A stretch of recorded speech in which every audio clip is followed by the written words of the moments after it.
오늘은 우리가 사도행전 두 번째 시간 8장에서 12장까지 공부를 하도록 하겠습니다. 그 전에 지난주 우리 공부했던 공부 1장부터 7장까지 한번 정리하고 시작하도록 할게요.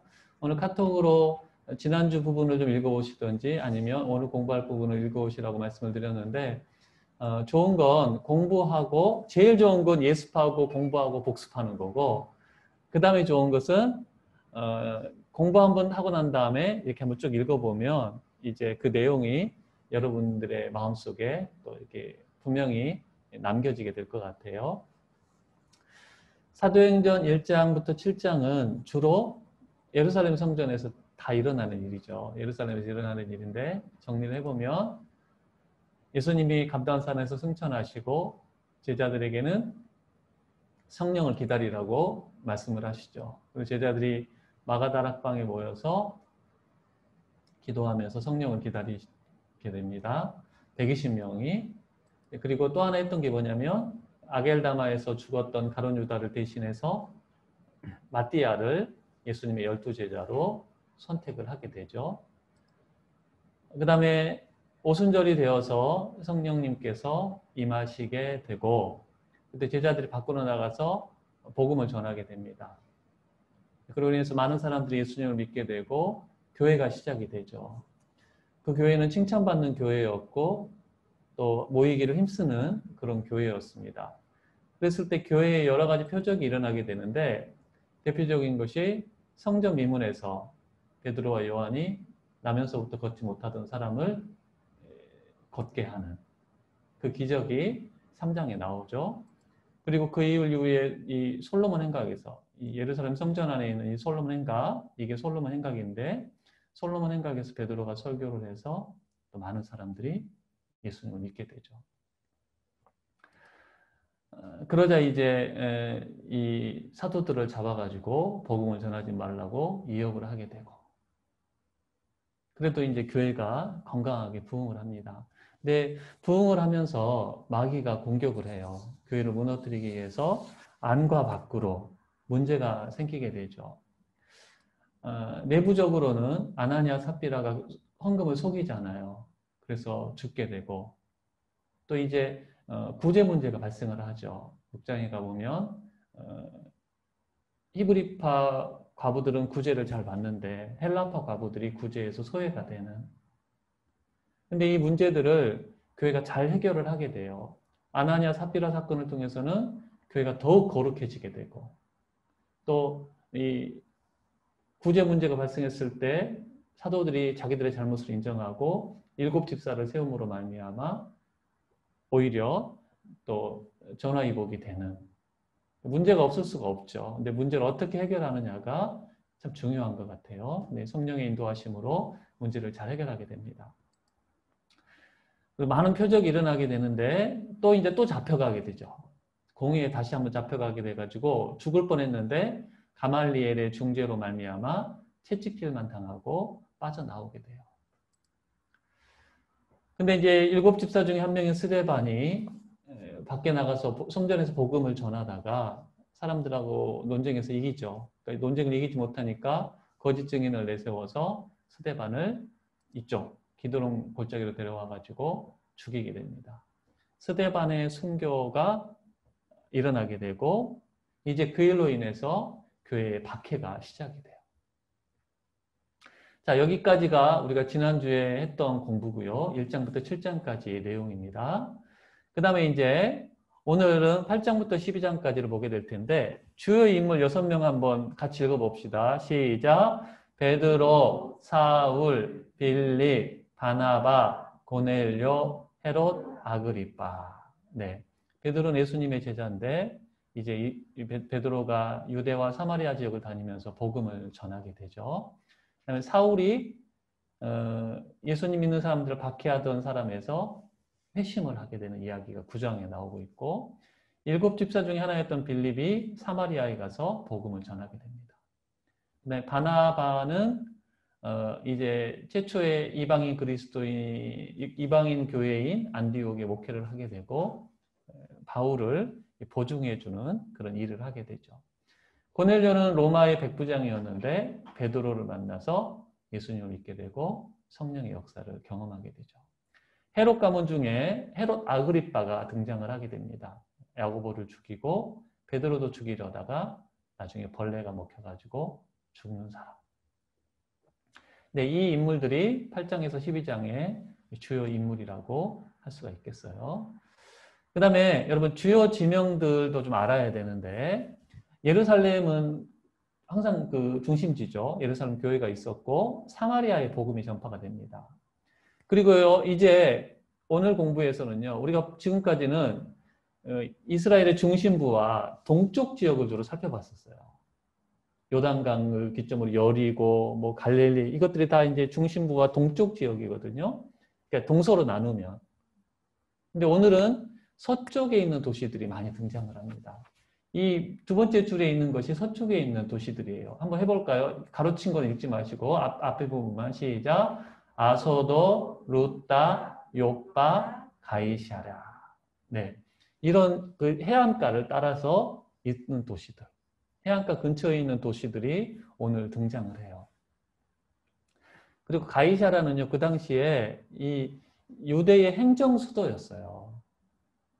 그러니까 예루살렘의 행정 수도가 아니고요, 가이샤라의 행정, 총독의 관저가 가이샤라에 있었던 거죠. 그리고 헤롯 안티파스의 궁전도 가이샤라에 있었고 이따 또 보게 될 거예요. 그 다음에 이방 도시로는 등장을 하는 게 다메섹. 사울이 여기 가다가 회심을 하게 되죠. 이 근처에서. 그 다음에 다소. 다소는 이제 이름만 등장을 하는데 사울의 고향. 다소가 언급이 되고 있습니다.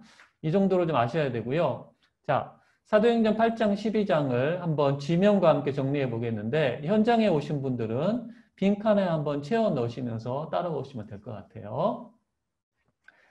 우리 줌으로 참여하시는 분들은 이 화면을 보시면 됩니다. 먼저 예루살렘에 박해가 일어나게 됩니다. 스데반이 죽으면서 박해가 일어나게 되고 이 박해에 앞장섰던 인물이 사울이죠. 그로 인해서 이제 사도들과 소수의 그리스도인들을 제외하고는 예루살렘 교회가 다 흩어지게 돼요. 유대 땅으로 흩어지고 또 다른 곳으로 흩어지게 되는데 빌립이라는 집사님이 이 사마리아로 가시게 됩니다. 사마리아에서 복음을 전파하시게 되고요. 그 다음에 성령의 인도하심을 따라서 예루살렘에 들렸다가 에디오피아로 가는 네시를 만나서 복음을 전하게 되죠. 다시 한번 예루살렘에서 박해가 일어나서 흩어지게 되고요. 빌립 집사님이 사마리아, 여기가 사마리아예요. 사마리아에서 복음을 전파하시죠. 박해가 일어나서 흩어져가지고 사람들이 여러 곳으로 흩어지는데 빌립은 성령의 인도하심을 따라서 사마리아, 이방인 취급하면서 가지 않으려던 그 땅으로 가서 복음을 전하게 돼요. 그러다가 한참 막 성장하고 있는데 성령님이 빌립을 광야로 가라. 여기가 광야예요. 광야 쪽에서 예루살렘 들렸다가 고국으로 돌아가는 네시. 이 사람은 이제 유대교를 믿는 네시였는데 네시에게 복음을 전하게 되죠. 그 다음에 여기 이제 위쪽에 보면 다메섹으로 가는 길, 여기서 다메섹이 안 나오는 좀 더 올라가야 되는데 다메섹 근처에서 사울이 회심을 하게 되죠. 사울은 바울의 이름이에요. 사울 바울. 어디식 이름이냐, 로마식 이름이냐 이걸에 따라서 달라지는 거예요. 히브리식 이름이냐. 사울 회심을 하게 됩니다. 4번 사울 회심. 그 다음에 5번은 베드로와 관련됐어요. 이제 베드로도 여러 곳을 다니면서 복음을 전하는데 이 루따 보이시나요? 루따 찾으셨어요? 네, 5번 루따에서 애니아라는 중풍병자를 고치죠. 예수님도 중풍병자를 참 많이 고치셨는데 베드로도 중풍병자를 고치게 됩니다. 애니아, 베드로와 애니아의 만남. 루따라는 곳에서 베드로가 애니아의 중풍병을 고쳤다. 그 다음에 쭉 내려보면 해변에 항구가 있어요. 요빠라는 항구 붉은 글씨로 되어 있죠. 요빠에서 죽은 다비다를 살리게 됩니다. 도르가라는 이름인데요. 욥바라는 이름은요, 아름답다라는 이름이래요. 이스라엘 가가지고 야파 그러면 여자들이 쳐다본대요. 예쁘다라는 말, 아름답다라는 말이니까 한 군데 이 베드로가 여기서 다비다라는 과부를 살리게 되죠. 그 다음에 가이사라에서 고넬료가 백부장, 로마 백부장으로 이 총독의 군대에 있었는데 백부장 고넬료가 사람을 롯바에 보내가지고 베드로를 초대하죠. 두 사람이 만남을 갖게 되고 성령의 역사가 이곳에서 일어나게 돼요. 베드로와 고넬료는 가이사라도 항구입니다. 여기가 행정수도라고 말씀을 드렸어요. 그러니까 로마하고 가까워야 되잖아요. 왔다 갔다가 편하고 배 타고 쑥 가면 되니까 예루살렘까지는 또 한참 들어가야 되니까 이곳에 있었던 것 같아요. 근데 이 베드로와 고넬료의 만남으로 이방인과 교제를 금하고 있거든요. 우리도 이제 그 10장에 보면 이방인과의 교제를 금하는데 내가 왔다 이런 말을 베드로가 하게 되죠. 그 일로 인해서 예루살렘에서 이제 베드로가 소환을 당해가지고 사람들이 막 비난을 하죠. 왜 이방인과 교제를 했느냐. 근데 이제 베드로의 말을 듣고 이방인에게도 생명 얻는 회개를 하나님이 허락하셨다. 이방인의 구원을 인정하는 일이 이제 예루살렘에서 일어나게 됩니다.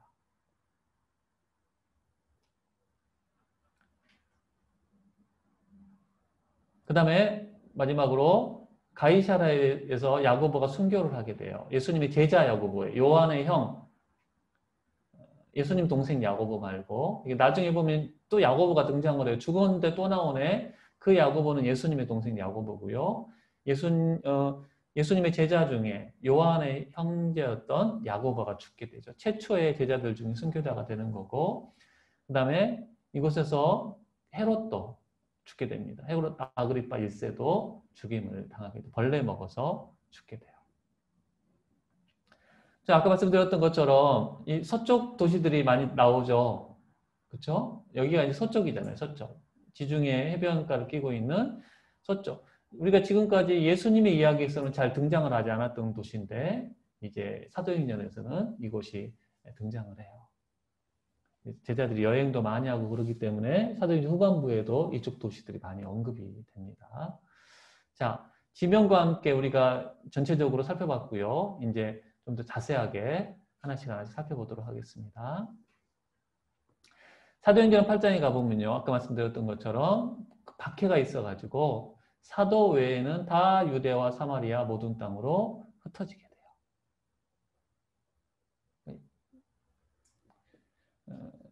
돼요. 예수님이 땅끝까지 이르러 복음을 전하라 그랬는데 사실 교회가 그냥 계속 모여만 있었죠. 근데 박해로 인해서 이제 흩어지게 되는 거예요. 요즘 그렇다면서요. 옛날에는 뭉치면 살고 흩어지면 죽는다. 근데 요즘은 뭐라고요? 뭉치면 죽고 흩어지면 산다. 그런데 네, 이때도 흩어졌어야 됐어요.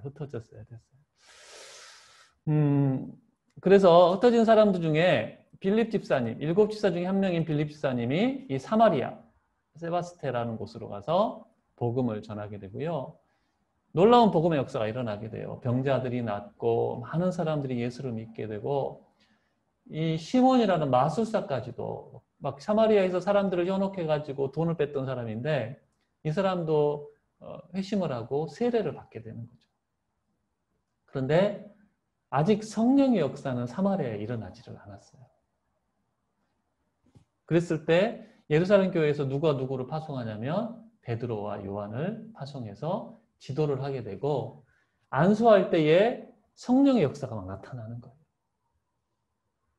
그러니까 이 시몬, 마술사였던 시몬이 몰래 베드로를 찾아오죠. 여러분 베드로의 이전 이름이 뭐였어요? 혹시 기억하시나요? 무슨 베드로 그래요? 시몬 베드로 그러죠. 네. 시몬이 시몬한테 돈 주고 성령의 역사를 나한테 팔아라. 나도 안수하면 이걸 성령의 역사 일어날 수 있도록 좀 해달라고 그러죠. 그러다가 베드로한테 아주 호되게 혼이 나는 거죠. 하나님의 능력을 돈을 주고 살려고 그랬느냐? 너 은과 함께 망할지어다. 여러분 성전 미문에서 베드로가 그렇게 말하잖아요. 우리는 은과 금은 없지만 뭐가 있다? 예수 그리스도 이름의 능력은 있다. 근데 이 마술사 시몬은 예수 그리스도 이름의 능력을 돈으로 살려고 하는 어리석은 그런 일이 일어나게 되죠. 그래서 막 이제 여러분 얼마나 뜨겁게 이 복음 전파가 일어나게 되겠습니까? 여기에 이제 갑자기 사마리아 이름 복음이 전파된 것은 이전에 예수님께서 이곳에서 복음의 씨앗을 뿌리셨기 때문에 제자들이 이렇게 거둘 거예요. 근데 그때 성령께서 빌립에게 그래서 여기가 지금 사마리아로 들어가는 길이고요. 여기가 사마리아 도시예요. 빌립에게 주의 사자가 우리 이 말씀 같이 한번 읽어보겠습니다. 시작.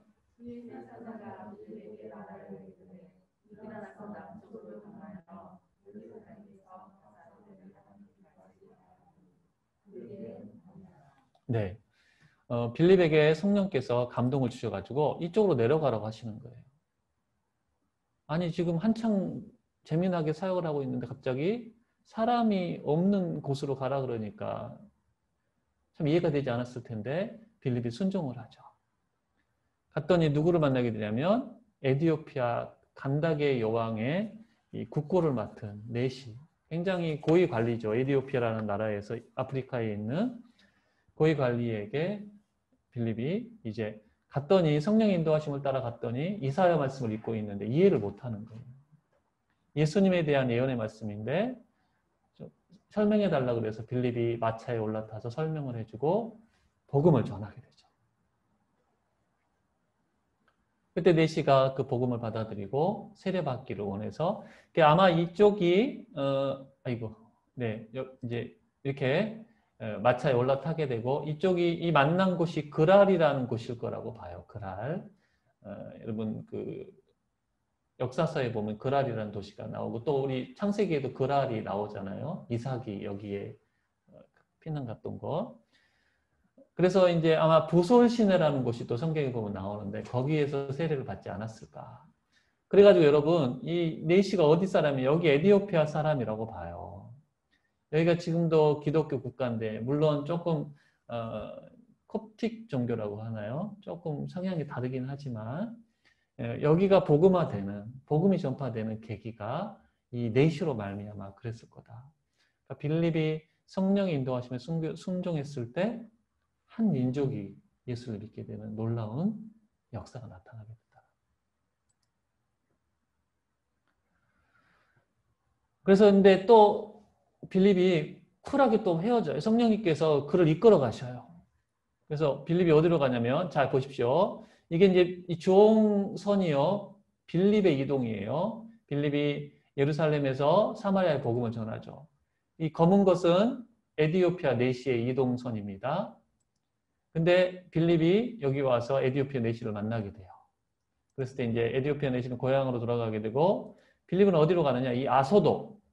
아소도는 블레셋의 5도시 중에 하나였던 아스돗이에요. 아스돗. 동일한 이름인데 아소도에 나타나서 복음을 전하고 그 다음에 어디로 가느냐? 이 가이샤라.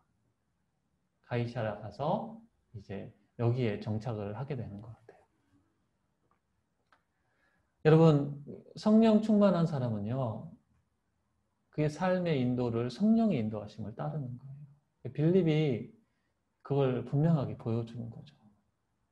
내가 어디 갈 자유가 있긴 하지만 성령이 감동을 주셨을 때 그 인도하심을 따라가는 거예요. 때로는 왜 여기로 보내시지라는 생각이 들 수도 있지만 그것을 따라갈 때 하나님의 역사를 맛보게 되고 그 순종이 우리는 생각하지 못했던 놀라운 열매를 거두게 한다. 성령 충만한 사람은 성령의 인도를 따라 살아가는 사람이다. 기도와 말씀을 통해. 우리 반석 가족들이 우리 모두가 그런 성령 충만한 사람이 될 수 있기를 소망합니다. 네. 9장으로 넘어가서요. 사울의 회심입니다. 사울의 회심. 자, 여기서 이제 사진들을 우리가 여러 가지 보게 될 텐데 예루살렘에서 또 막 온 유대 지방을 다니면서 예수 믿는 사람들을 잡아들이던 사울이 다메섹으로 가죠. 다메섹에 그리스도인들이 많다는 소식을 듣고 다메섹으로 가게 됩니다. 데이비스장 공문을 받아가지고 예루살렘으로 잡아 끌어오려고. 그런데 다메섹 근처에서 말에서 떨어지죠. 여기가 이제 다메섹에 있는 바울 락마교회래요. 여러분 교회 보이시죠? 네, 여기가 이 바울이 회심한 것을 기념해서 바울 회심교회, 바울 락마교회, 시리아에 있는 다마스커스 여기에 가보면 이런 교회가 있다고 그래요. 그래서 예수님을 만나게 되죠. 사울아 사울아 왜 나를 박해하느냐? 누구십니까? 나는 네가 박해하는 예수다. 이렇게 말씀을 하시고 그것 때문에 사울의 눈이 멀어버리죠. 그래서 이제 직가라는 거리로 들어가요. 여기가 다메섹의 직가라는 거리고 그럴 때 여기가 어디냐면요. 아나니아의 집이라고 알려진 곳이에요. 거기에 있던 경건한 그리스도인 아나니아에게 성령님께서 사울을 찾아가서 그 사람의 눈을 뜨게 해줘라. 내가 그 사람을 택했다. 이방인에게 복음을 전하게 하기 위해서. 그래서 아나니아는 사울을 도와서 눈을 뜨게 해주죠. 근데 그때 여러분 이제 사울이 이렇게 여기서부터 다메섹까지 가게 되는데 이 첫 번째 사진은 바울이 말에서 떨어진 것을 기념하는 바울 낙마 동상이라고 해요. 그 다음에 이제 이 두 가지 이야기는 좀 이따 설명을 해드려야 되는데 자 보십시오. 다메섹에서 회심한 사울이 여기서 막 복음을 또 전하다가요. 어디로 가게 되냐면 여기 밑에가 아라비아예요. 아라비아로 갑니다. 이제 다른 곳에 보면 이 기록이 나오는데 어떤 분들은 아라비아에서 조용히 묵상하면서 지냈을 거다 그렇게 보는데 어떤 분들은 아라비아에서 복음을 전했을 거라고 봐요. 왜 그러냐면 나중에 이 다메섹에 왔는데 아라비아의 아레다 왕이 여기에 사람을 보내가지고 사울을 죽이려고 그럽니다. 여기서 막 복음을 전해가지고 막 소란을 피워가지고 아레다 왕의 미움을 받아가지고 여기까지 사람을 보내 죽이려고 했던 것 같아요. 그러니까 그래서 사울이 여기 보면 다메섹 성인데요. 이 광주리를 타고 도망을 치게 되죠. 밑에 있는 사진은 그 아라비아로 가는 길에 있는 바위라고 그래요.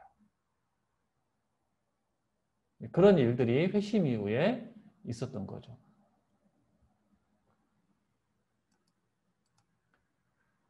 그래서 이제 다메섹에서 도망을 쳐가지고 어디로 가느냐? 사울이 어디로 가냐면 예루살렘으로 옵니다. 예루살렘에서 제자들을 만나고 싶어 하는데 제자들이 안 만나주죠. 누구의 도움으로 만나게 되냐면 바나바가 내가 보증을 서겠다. 이래가지고 제자들이 사울을 만나서 교제를 하고 또 거기서도 복음을 전하다가 이제 막 사람들이 반발을 하니까 제자들이 사울을 어디로 보내냐면요. 가이사랴로 보내요. 그 다음에 가이사랴에서 배를 태워서 사울의 고향인 다소로 보내게 됩니다. 사울의 회심과 관련해서 이런 여정이 9장에 기록이 되어 있어요. 또 그 다음에 9장에 이제 베드로 이야기가 나오는데 아까 말했던 것처럼 루다라는 곳에서 애니아의 중풍병자를 고치고 그래서 많은 사람들이 예수님을 믿게 되는 거죠. 루다와 샤론에 있는 사람들이 예수님을 믿게 됐다. 그런 기록이 나오고요. 그 다음에 이제 요바에서 사람을 보내가지고 다비다를 좀 살려주십시오.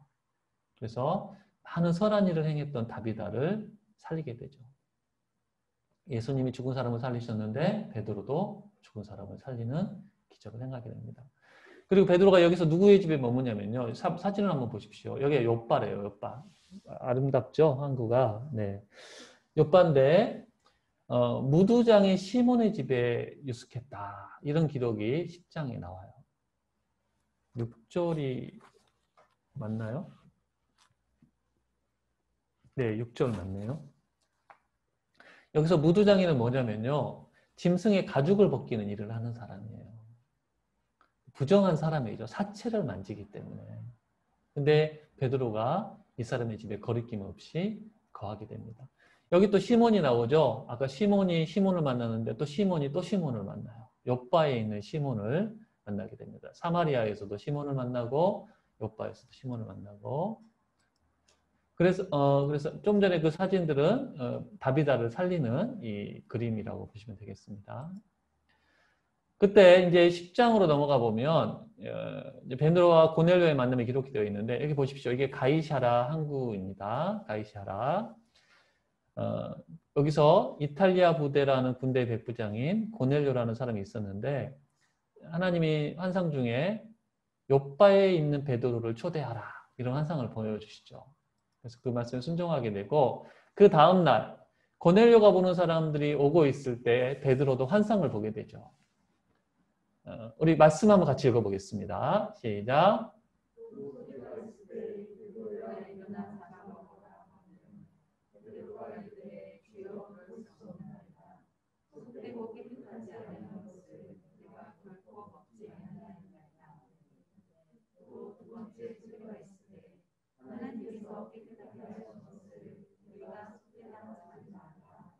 네, 말라 하더라. 유대인들이 먹어서는 안 되는 음식들이 담겨져 있는 그 보자기가 내려오는 것을 보잖아요. 먹어라. 저는 먹을 수 없습니다. 먹어라. 3번이나 이 사건이 반복이 돼요. 베드로가 약했던 숫자가 3이라 그러죠, 여러분. 그래서 이 일로 인해서 이것은 뭐였냐면 이제 예수님이 이방인과의 교제를 하게 하시는, 그 전까지는 금해져 있던 것들이 이제 열리는, 또 이제 우리가 어떤 음식이든지 먹을 수 있는 근거가 되는 또 말씀이기도 하죠. 그랬을 때 이제 딱 환상을 보고 났는데 고넬료가 보낸 사람들이 문을 두드리게 되고 그들과 함께 이게 성령님께서 함께 가라고 하는 거구나. 초대한다는 말을 듣고 가이사랴로 갔게 되죠. 여러분, 욥바라는 곳이요. 이제 이게 욥바 항구에 있는 베드로 교회라고 하는데요. 욥바에, 구약에 보면 욥바에서 배를 타고 도망을 쳤던 사람이 누구냐면 요나예요. 하나님이 요나에게 주신 사명이 뭐죠?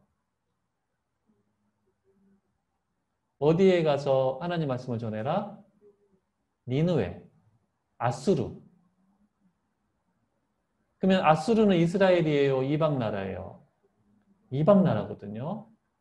그러니까 요나에게 구약에서 최초로 이방 선교를 하게 하셨던 건데 그때 요나는 근데 거기를 피해서 다른 곳으로 도망을 쳤던 거죠. 근데 욥바에 있던 베드로는 이방인에게 보내실 때 순종해서 가게 되는. 동일하게 이방인 선교에 대한 어떤 부르심이 있었던 장소가 욥바로. 이제 물론 요나는 욥바로 내려와서 배를 타고 간 거고요. 욥바에서 이제 그런 일이 있었다라는 거. 그래서 이제 가이사라로 가서 복음을 전하게 됩니다. 이방과 교제하는 것을 금하셨는데 내가 성령의 인도하심 따라서, 베드로도 성령의 인도하심 따라서 온 거예요. 정말 하기 힘든 일인데 순종을 하게 되고 말씀을 전합니다. 자, 아까 혹시 기억나실지 모르겠어요. 사마리아에서는 어떻게 했을 때 성령님이 임하셨죠? 사람들에게 안수할 때. 기도하면서 성령이 임하시기를 안수할 때 성령이 임하셨어요. 근데 여기에서는요, 말씀을 전하는데 성령님이 내려오셔요. 제자들이 처음 성령님을 경험하고 많은 은사들이 나타났던 것처럼 막 방언을 했는지 모르겠어요. 막 성령의 역사가 이곳에도 나타나는 거예요. 말씀만 듣는데도 그런 일이 일어날 수 있는 거예요. 여러분, 성령의 역사는 한 가지 방법으로 임하는 게 아니에요. 하나님이 은혜 주시는 방법은 다양해요. 우리가 정말 사모하면 하나님 어떤 방법으로든지, 우리 운전하다가도 막 성령이 임하실 수가 있고요. 저도 막 옛날에 막 새벽기도 갔다 오고 나면 막 운전하면서 막 저도 모르게 막 방언이 막 터져 나오고 막 그랬던 경험들이 있어요. 정말 사모하면 설거지 하다가도 성령을 받을 수가 있는 거예요. 집안 청소하다가도, 집에서 기도하다가도, 우리 주일 예배 때 말씀을 듣고 수요 예배 때 지금 줌으로 듣는 분들에게도 성령님 임하실 수 있다는 거죠. 어떤 방법으로든지 성령님은 역사하신다. 그래서 고넬료와 고넬료의 모든 가족들, 고넬료가 초대한 사람들이, 그래서 이제 고넬료는 이탈 그 로마의 황제 직속부대 그 군인이었을 거라고 봐요. 그래서 여러분 나중에 로마에서 상류층 사람들이 참 많이 믿었는데 이 고넬료가 그런 일에 쓰임을 받은 게 아닌가 이렇게 보기도 합니다. 근데 이 베드로와 고넬료의 만남 때문에 예루살렘에서는 난리가 난 거예요. 베드로가 이방인과 만났다고 그러더라. 그래서 이제 그 할례를 주장하는 사람들이 베드로를 막 공격을 하죠. 어떻게 그럴 수가 있느냐. 이제 그때 베드로가 혼자 가지 않고요. 몇 사람들을 데리고 가요. 증인 삼아서. 그걸 잘한 것 같아요. 그랬을 때 이제 베드로가 설명을 하죠. 내가 환상을 보고 고넬료도 환상을 봤다. 일치하는 환상을 하나님께 주셨고 내가 복음을 전하는데 성령님께서 내려오시더라. 내가 누구간데 성령의 역사를 금할 수 있느냐. 이렇게 이야기를 하니까 예루살렘 교회가 인정을 해요. 자, 사도행전 11장 18절 같이 읽어보겠습니다.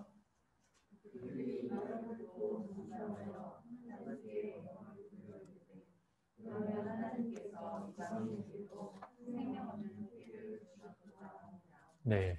그래서 이방인에게도 하나님이 복음을 전하게 하시고 그들도 구원하신다는 것들을 인정하게 되는 거죠. 그 다음에 11장에 보면 어떤 일이 일어나게 되냐면요. 흩어진 사람들이 이제 아까는 유대와 사마리아로 갔는데 이제 자기들 고향으로 고국으로 돌아갔던 것 같아요. 거기에 가서도 복음을 전하게 됩니다. 여기 보면 구브로와 구레네 여기 두 지역이 나오는데 구브로와 구레네에서 온 몇 사람들이 여기 출신의 사람들이요. 여기 안디옥, 수리아 안디옥. 나중에 이제 여기 갈라디아 지역에 있는 안디옥이 있는데 여기는 비시디아 안디옥이라고 그러고요. 구별되는 수리아 안디옥. 여기에서 복음을 전해요. 처음에는 유대인들에게만 복음을 전했어요. 근데 갑자기 헬라인에게도 이 복음을 전하게 되는데 그들이 복음을 받아들여요. 그래가지고 모임이 시작이 되고 그러니까 이방인들이 예수를 믿는다는 소식을 듣고 예루살렘 교회가 누구를 파송하냐면 바나바를 파송합니다. 바나바는 사람들을 잘 이렇게 권면하고 위로하는 사람이었는데 그래서 이 수리아 안디옥 교회가 부흥을 하게 되죠. 그래서 너무 사람들이 많이 늘어나니까 누구죠? 바나바가 다소에 있는 바울을 데려와요. 그때 다소에서 바울은 또 복음을 전하고 있었던 것 같아요. 몇 년을 거기에 머무르게 되는데 그래서 수리아 안디옥에서 같이 복음을 그 교회를 섬기게 되는 거죠. 그리고 이 수리아 안디옥 교회에 있는 그리스도인들을 향해서 최초로 그들을 향해서 그리스도인 이방인 최초의 교회고 그들이 그리스도인이라는 소리를 들은 처음 사람들이다. 이런 말씀이 사도행전 11장에 나오죠. 26절 보십시오. 안디옥에서 비로소 그리스도인이라 일컬음을 받게 되었더라. 이런 역사가 11장에 기록이 되어 있습니다. 그 다음에 이제 12장에 가면요. 헤롯 안티파스가 유대인들을 기쁘게 하려고 야고보를 죽입니다. 최초의 순교자가 되는 거죠. 그리고 또 누구도 죽이려고 그랬냐고 잡아들였냐면 베드로도 죽이는데 자 보십시오. 헤롯 아그리빠 대헤롯의 손자예요. 그래서 우리 12장 1절 3절 같이 한번 읽어보겠습니다. 시작.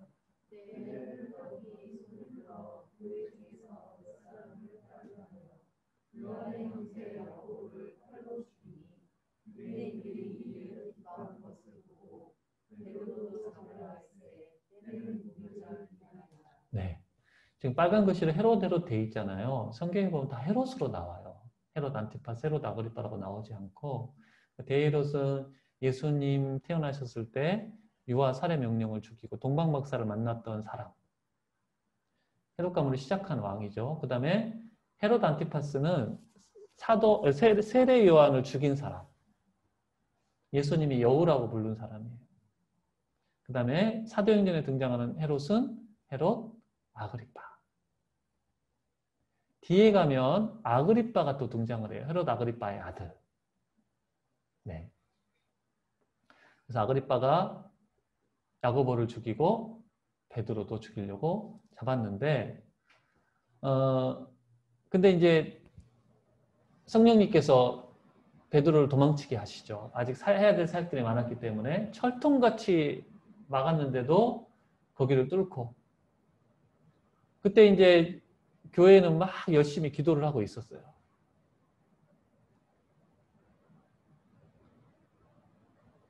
근데 누구죠?